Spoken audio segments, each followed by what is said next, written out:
So here are 7 Asperger symptoms that you definitely need to know. Guys, welcome back to the Asperger World. My name is Dan. I have a diagnosis of autism, ADHD, and I make weekly videos all about this stuff. So if you're new around here and you want to join me on this journey, then hit the subscribe button down below by clicking that notification bell. And if you're watching on any other platform, just click the follow button. Guys, what's going on? It's been it's starting to get summery here, and I'm really feeling it. Oh yeah, and I'm wearing a hat, but like I always wear a hat, right? It's my thing. Guys, if you haven't already downloaded my Autism Life Hacks PDF book for free, you can do at autismhacks.net right now.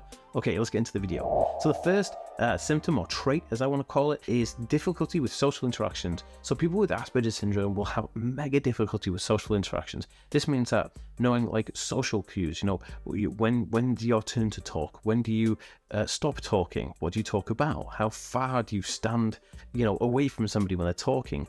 Is talking about taboo subjects too graphic for people's general conversation? Why do we always talk about the weather? All of these things come into play where autistic individuals may not have a filter when they're talking. They may not know what topics to talk about. They may not even show any interest in what the other person's talking about because their difficulty in social interacting will be so present in the moment. Now, this is something to think about as well. So if you're thinking about, has a person are you on the autism spectrum, have they Asperger syndrome? Well, I would say this is a huge indicator, and not knowing how to say goodbye or hello, entering and leaving conversations, those things are huge markers and red flags to say, hey, this person may be on the autism spectrum.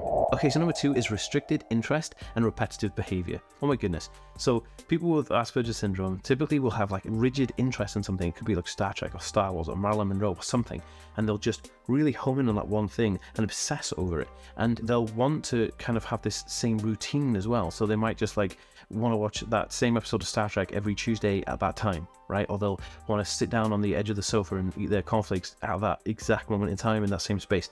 Now, having these routines and a structured, like rigid and restricted life is typically a way for people on the autism spectrum to feel comfortable and safe. And it's why people with Asperger syndrome will display these type of traits, because they're just wanting to feel comfortable in a situation because the world is quite chaotic.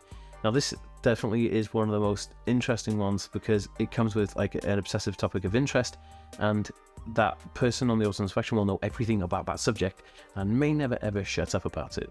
And I'm sorry, because I always go on about the certain things that I love, like marketing and social media marketing and stuff like that. So really interesting, but good to note down. Okay, on to the next one. Okay, so people with Asperger syndrome may have a difficulty in communicating just as a whole.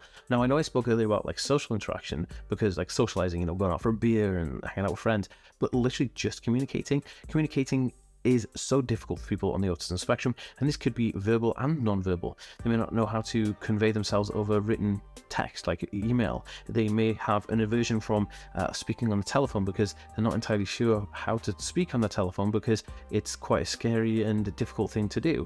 So you might know somebody who is quite fun to talk to in real life. When you phone them, they're completely dead on the phone and they're not entirely sure how to talk to you on the phone. And this could be a trait of Asperger syndrome in that person, but it's definitely apparent, and it's definitely something that does affect people on the autism spectrum, where communication, all types of communication, can be impacted, or just one part of communication can be impacted. Very interesting. Okay, so number 4, super cool. Sensory sensitivity. Now, with a diagnosis of autism or Asperger syndrome comes with it something called sensory processing disorder, or SPD for short. And basically this means that the person who is on the autism spectrum will experience sound and light and heat and taste and textures and temperatures like just so differently to anybody else. They can be hypersensitive. They'll see light more vibrant. They'll hear noises more loud.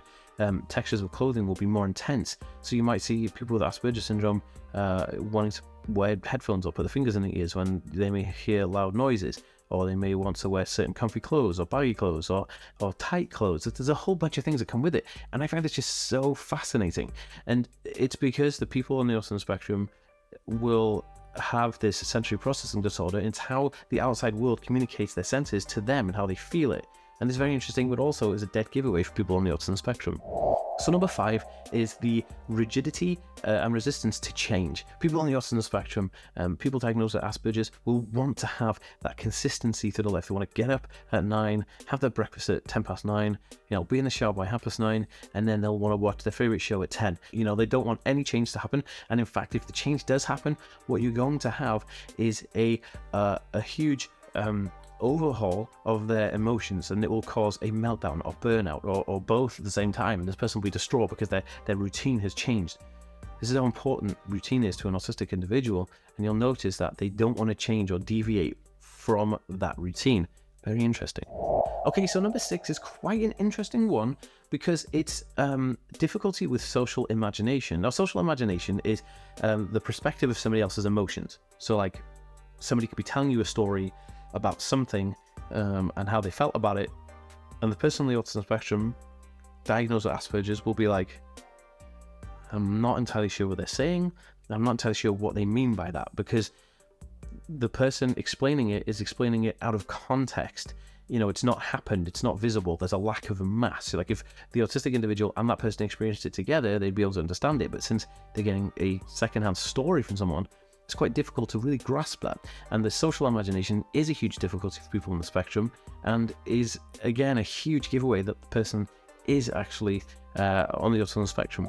Okay, so number 7, really interesting, is motor coordination skills. Now this could be something like dyspraxia and dyslexia, where it's a motor issue, a motor skills issue of walking and being clumsy. But also comes with it things like dyslexia, where they cannot write efficiently, or they may not be able to kind of find out if they're right or left-handed. Maybe both hands are just as good as each other.